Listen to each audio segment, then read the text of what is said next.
গুৰুত্বপূৰ্ণ খবৰ ৰাজ্যত ধাৰাবাহিক দুটাকৈ এনকাউণ্টাৰৰ পাছত কালিৰ নিশা গুলীচালনাৰ ঘটনা সংঘটিত হৈছে। চোৰৰ দললৈ লক্ষ্য কৰি ধাৰাবাহিক গুলীচালনা কৰিছে অসম আৰক্ষীয়ে।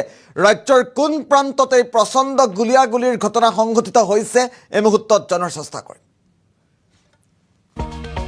অত্যন্ত গুৰুত্বপূৰ্ণ খবৰ, ৰাজ্যত পুনৰবাৰ গুলীচালনাৰ ঘটনা সংঘটিত হৈছে। মাজনিশা ৰাজ্যত আৰক্ষীৰ প্ৰচণ্ড গুলীচালনা, চোৰৰ বৃহৎ দললৈ লক্ষ্য কৰি আৰক্ষীৰ গুলীচালনা। গুৰুত্বপূৰ্ণ খবৰটো এই মুহূৰ্তত জনাৰ চেষ্টা কৰিছোঁ। একেলগেই নুমলীগড় গোলাঘাটত আৰক্ষীৰ প্ৰচণ্ড গুলীয়াগুলীৰ ঘটনা। আৰক্ষীৰ জালত পৰিছে ইতিমধ্যে 6জনীয়া চোৰৰ দল।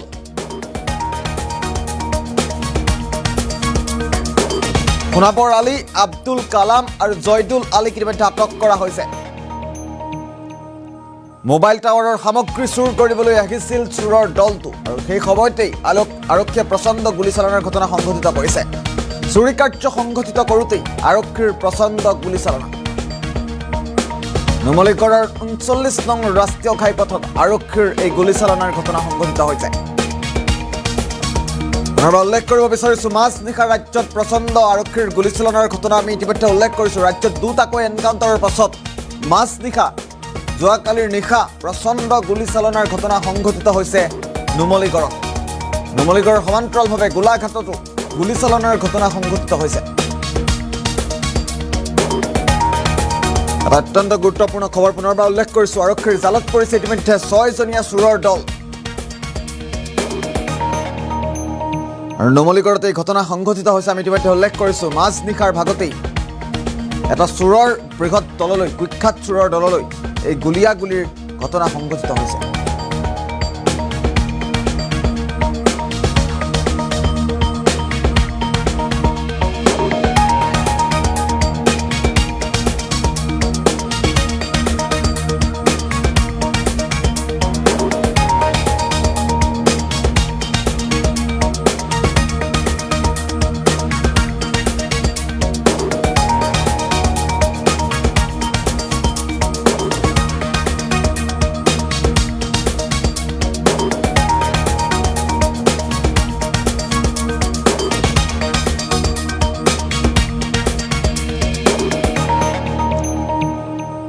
আৰু নুমলীগড়ত গুলীচালনাৰ ঘটনা সংঘটিত হৈছে আমি ইতিমধ্যে উল্লেখ কৰিছোঁ। ৰাজ্যত দুটাকৈ এনকাউণ্টাৰৰ পাছত, ধাৰাবাহিক এনকাউণ্টাৰৰ পাছত এইবাৰ গুলীচালনাৰ ঘটনা সংঘটিত হৈছে।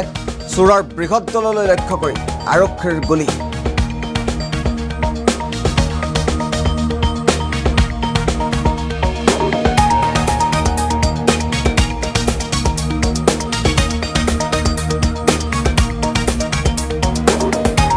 পোনে পোনে মন্তব্য শুনোৱাৰ চেষ্টা কৰিম।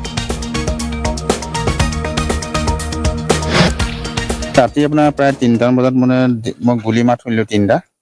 মই উঠি আহিলোঁ। উঠি আহোঁতে আপোনাৰ চালোহি পুলিচৰ পাৰ্টি আছিলে, 2-3খন পুলিচৰ গাড়ী আছিলে। তাৰপৰা ওচৰলৈ গ'লোঁ। তাৰপৰা কি ওলাইছে বোলে বেটেৰী চোৰ বুলি গম পালোঁ। তাৰপৰা গুলী 3টা মাৰিলে, সেইটো গুলী 3টা মাৰোঁতে আমি সাৰ পালোঁ। আমি হাতী বুলি উঠি আহিছিলোঁ। তাৰপিছত বোলে 3জন ধৰিলে বেটেৰী চোৰ। আৰক্ষীয়ে গুলি আছিল নেকি? আৰক্ষীয়ে গুলী আছিলে। কাক গুলি আছিলে? যিকেইজন চোৰক গুলী আছিলে নেকি, গাত নালাগিলে বোলো। এইবোৰ থানাৰে মানুহ বুলি গম পাওঁ আৰু। ৰাতি কালৈ গুলি আছিলে? চোৰলৈ গুলী আছিলে নেকি। বেটেৰী চোৰ। ক'ত বেটেৰী চুৰ কৰি আছিলে? বেটেৰী চুৰ কৰিবলৈ সিহঁতি আহিছিলে এই টাৱাৰটোত। জেগাৰ নাম কি দেখোন? ৩ নং দৈগুং বাঁহবাৰী। মানুহজনৰ নাম নাজানো, এইচব মিয়া মানুহ, আপোনাৰ নলবাৰী চাইডৰ মানুহ। কেইজন ধৰিলে কিবা গম পাইছে? 3জন ধৰিলে। কেইজন আছিলে? সিহঁতিতো ড্ৰাইভাৰজনে কোৱা মতে 6জন, কিন্তু এতিয়া 3জন ধৰা পৰিলে বোলে, ড্ৰাইভাৰজনৰ 3টা। মানে আপোনালোক গুলি শব্দ শুনি ওলাই? হয়। আৰু কিবা কৈছিল? আৰু একো নাই কোৱা দেই। আমাক ক'লে আপুনি অকণ চাই দিব, এইফালে মানুহ এজন ওলাই আহিব নেকি, মিয়া মানুহ, অকণ চাই থাকিবচোন, আমাক জনাই দিব আহিলে। এজন পলাই দিলে, মানে বাগানৰ ফালে সোমাই দিলে। সেইকেইজনৰ কাৰণে বহুত সিহঁতি 6জন আছো বুলি কৈছিলে, কিন্তু 3জন ড্ৰাইভাৰতে কোৱা মতে 6জন দেই। মানে এতিয়া 3টা ধৰা পৰিলে, ড্ৰাইভাৰজনৰ 3জন। ৰাতি আপোনাৰ প্ৰায় 3টামান বজাত মানে মই গুলী মাত শুনিলোঁ 3টা। মই উঠি আহিলোঁ। উঠি আহোঁতে আপোনাৰ চালোহি পুলিচৰ পাৰ্টি আছিলে, 2-3খন পুলিচৰ গাড়ী আছিলে। তাৰপৰা ওচৰলৈ গ'লোঁ। তাৰপৰা কি ওলাইছে বোলে বেটেৰী চোৰ বুলি গম পালোঁ। আৰু গুলী 3টা মাৰিলে, সেইটো গুলী 3টা মাৰোঁতে আমি সাৰ পালোঁ। আমি হাতী বুলি উঠি আহিছিলোঁ। তাৰপিছত বোলে 3জন ধৰিলে বেটেৰী চোৰ। আৰক্ষীয়ে গুলিয়াইছিল নেকি? আৰক্ষীয়ে গুলিয়াইছিলে কি কাক গুলিয়াইছিলে? এই যিকেইজন চোৰক গুলিয়াইছিলে নেকি গাত নালাগিলে বোলো এইবোৰ তেওঁ থানাৰে মানুহ বুলি গম পাওঁ আৰু ৰাতি কালে গুলিয়াইছিলে? চোৰলৈ গুলিয়াইছিলে নেকি গম মই বেটেৰিছোঁ ক'ত বেটেৰী